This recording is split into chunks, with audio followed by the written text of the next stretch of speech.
السلام علیکم ورحمۃ اللہ وبرکاتہ۔ قیامت کی چھوٹی نشانیاں اور موجود حالات۔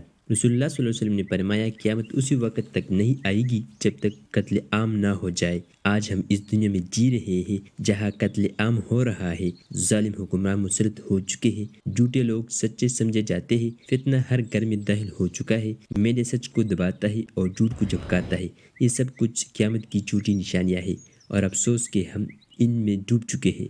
آج دنیا ایک بار پھر جنگ کی دہانے پر کڑی ہے۔ پاکستان اور بھارت کے درمیان کشیدگی بڑھتی جا رہی ہے، لوگ خوف میں ہیں، دل دھڑک رہے ہیں۔ کیا یہ قیامت کی نشانی ہے؟ کیا ہم اس وقت میں جی رہے ہیں جس کی خبر نبی کریم صلی اللہ علیہ وسلم نے دیا تھا؟ جنگ، دجال اور بڑی نشانیاں۔ دجال کی فتنے کی تیاری ہو رہی ہے، بڑی طاقتیں مسلمانوں کو ختم کرنا چاہتی ہے، فلسطین، کشمیر اور اب بھارت اور پاکستان میں دشمنی۔ یہ سب فتنہ دجال کا میدان ہموار کر رہے ہیں۔ خوف کا علاج مومن کا رویہ اور پیغام۔ یاد رکھو، مومن کبھی بزدل نہیں ہوتا۔ قرآن فرماتا ہے اللہ کے دوستوں کو نہ کوئی خوف ہوگا نہ کوئی غم۔ ہمیں ڈرنے کی نہیں توبہ کرنے کی ضرورت ہے۔ نماز کی طرف واپس آؤ، قرآن سے جڑ جاؤ، ظلم کے خلاف آواز بلند کرو، سچ بولو، حق پر ڈٹ جاؤ۔ دوستو، یہ وقت خوفزدہ ہونے کا نہیں، بیدار ہونے کا ہے۔ ہمیں حالات کی روشنی میں اپنی آخرت کی تیاری کرنی چاہیے۔ جنگ ہو یا امن، اصل جنگ نفس، گناہ اور فتنہ دجال کے خلاف ہے۔ آج خود کو بولو، کل سے پہلے اللہ ہم سب کو ہدایت دے، آمین۔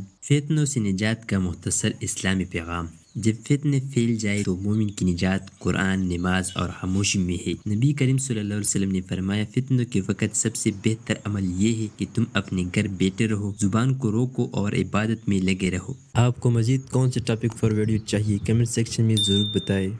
اگر آپ کو یہ ویڈیو پسند آئی تو لائک کرے، شیئر کرے اور ہمارے چینل کو سبسکرائب کرے تاکہ آپ کو مزید مفید معلومات مل سکے۔ جزاک اللہ۔